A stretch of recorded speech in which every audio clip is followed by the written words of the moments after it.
Hi friends, నమస్తే. ఈరోజు వీడియోలో నేను అటుకులతో చీజ్ బాల్స్ చేశాను. ఇవి పిల్లలు చాలా ఇష్టంగా తింటారు. స్కూల్ నుంచి రాగానే ఒకసారి ఇలా చేసి పెట్టినట్టయితే చాలా హ్యాపీ ఫీల్ అవుతారు. మనం బయట నుంచి తెచ్చి పిల్లలు పెట్టే కన్నా ఇంట్లో ఒకసారి ట్రై చేయండి, చాలా బాగా వస్తాయి. చేసుకోవడానికి నేను ఇక్కడ 1 కప్పు అటుకులు తీసుకున్నాను. ఇవి కొంచెం ఇలా పల్చగా ఉంటే బాగుంటాయి, కొంచెం మంచిగా నానతాయి కదా, ఇలా ఉండాలి. వీటిలో ఇప్పుడు మనం కొంచెం వాటర్ వేసుకుని ఒకసారి కడగాలి. కడిగితే డస్ట్ అంతా పోతుంది. అలాగే 1/2 కప్పు వాటర్ వేసుకుని దీన్ని ఇలాగా ఒక 10 నిమిషాలు నానబెట్టండి. చూడండి, ఇలా నానబెట్టిన తర్వాత 10 నిమిషాల తర్వాత చూడండి, వాటర్ అంతా పీల్చుకుని చక్కగా మెత్తగా అయినాయి. దీన్ని చేతితోటే ఇలాగా మ్యాష్ చేసుకోవాలి. ఇది మంచిగా ఉండ కింద ఫామ్ అయ్యేటట్టు కింద చేసుకోవాలన్నమాట.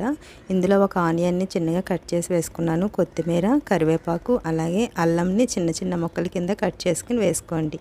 ఇవన్నీ వేసిన తర్వాత ఇప్పుడు దీంట్లో ధనియాలు, జీలకర్ర పౌడరు, అలాగే కొంచెం పసుపు, మీకు స్పైసీ ఇంకా కొంచెం కావాలనుకుంటే కొంచెం 1/2 టీ స్పూన్ కారం వేసుకోండి. అలాగే సరిపడినంత సాల్ట్.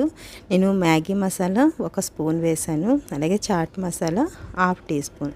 అలాగే ఒక పెద్ద బంగాళదుంపని ఉడికించుకుని ఇలా మ్యాష్ చేసుకున్నాను ఫ్రెండ్స్. ఇందులో ఎక్కడ గడ్డలు అనేవి లేకుండా ఇలాగా మెత్తగా చేసుకుని ఇప్పుడు దీంట్లో వేసుకోండి. ఇదంతా వేసుకున్న తర్వాత ఇదంతా మంచిగా కలిసేటట్టు కింద ఇలాగా కలుపుకోవాలి. చేతితోటి ఇలా మంచిగా కలిపిన తర్వాత చూడండి, ఇలా ఉండాలి.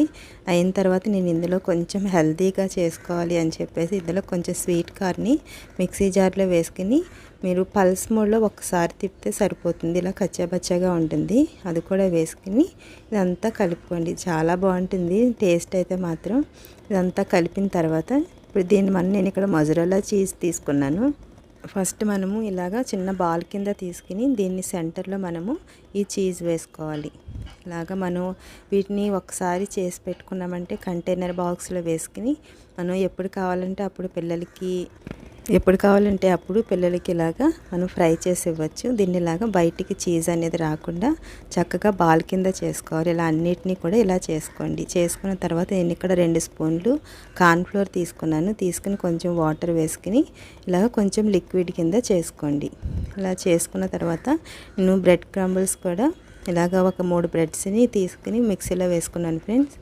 చూడండి, ఇలా అయిన తర్వాత ఇప్పుడు దీన్ని బ్రెడ్ క్రమ్స్లో వేసుకుని దీన్ని కూడా ఒకసారి ఇదంతా ఇలా పట్టించుకోవాలి. చాలా బయటేమో క్రిస్పీగా, లోపల సాఫ్ట్గా చీజీ చాలా బాగుంటుంది. పిల్లలు కూడా చాలా ఇంట్రెస్ట్గా తింటారు. వీటన్నిటిని కూడా అలాగే చేసి పెట్టుకోండి. ఇవి కొంచెం పెద్దవి అయినాయి అనుకుంటే కనుక చిన్నగా కూడా చేసుకోవచ్చు. ఇది రౌండ్గా కాకుండా సిలిండ్రికల్ షేప్లో కూడా చేసుకోవచ్చు. ఇలా చేసుకుని మనం ఇలా స్టోర్ చేసుకోవచ్చు కూడా ఫ్రెండ్స్. చూడండి, ఇదంతా వీటన్నిటిని కూడా ఇలా చేసి పెట్టుకోండి. చూడండి, ఇది కూడా ఇలా చేసుకుని దీంట్లో వేసుకోండి ఫ్రెండ్స్. ఇలా వేసుకున్న తర్వాత నేను కొన్ని బాల్స్ని అయితే కంటైనర్ బాక్స్లో పెట్టుకుని స్టోర్ చేసుకున్నాను. పిల్లలకి పొద్దున్నే మనం టిఫిన్ బాక్స్ ఇవ్వాలన్నా కానీ కొంచెం హడావిడి లేకుండా వీటిని మనం ఆయిల్లో వేసుకుని ఇలా ఫ్రై చేసి ఇచ్చేయడమే.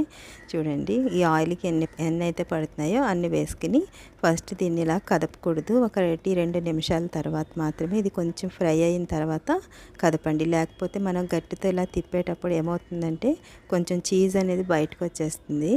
ఇలా ఫ్రై అయిన తర్వాత అదంతట అవే చక్కగా తిరుగుతాయి. చూడండి, ఇలాగా టర్న్ చేసుకుంటూ ఫ్రై చేసుకోండి. చక్కగా గోల్డెన్ బ్రౌన్ కలర్ వచ్చిన తర్వాత వీటిని తీసేసుకోవడమే. చూసారు కదా ఫ్రెండ్స్, టేస్టీ అటుకులతో చీజ్ బాల్స్ చేశాను. ఇవి చాలా హెల్దీ కూడా. చూసారు కదా. మీకు నా వీడియో నచ్చినట్లయితే ప్లీజ్, ఫస్ట్ టైం చూస్తున్నట్లయితే ప్లీజ్ సబ్స్క్రైబ్ చేసుకోండి ఫ్రెండ్స్. అలాగే పక్కనే ఉన్న బెల్ ఐకాన్ క్లిక్ చేస్తే ఆల్ అనే బటన్ వస్తుంది. దాన్ని ప్రెస్ చేసినట్లయితే నేను ఏ వీడియో పెట్టినా మీకు నోటిఫికేషన్ వస్తుంది. ప్లీజ్ ఫ్రెండ్స్, మీకు నచ్చినట్లయితే లైక్ చేయడం మాత్రం మర్చిపోద్దు. Okay friends, thanks for watching.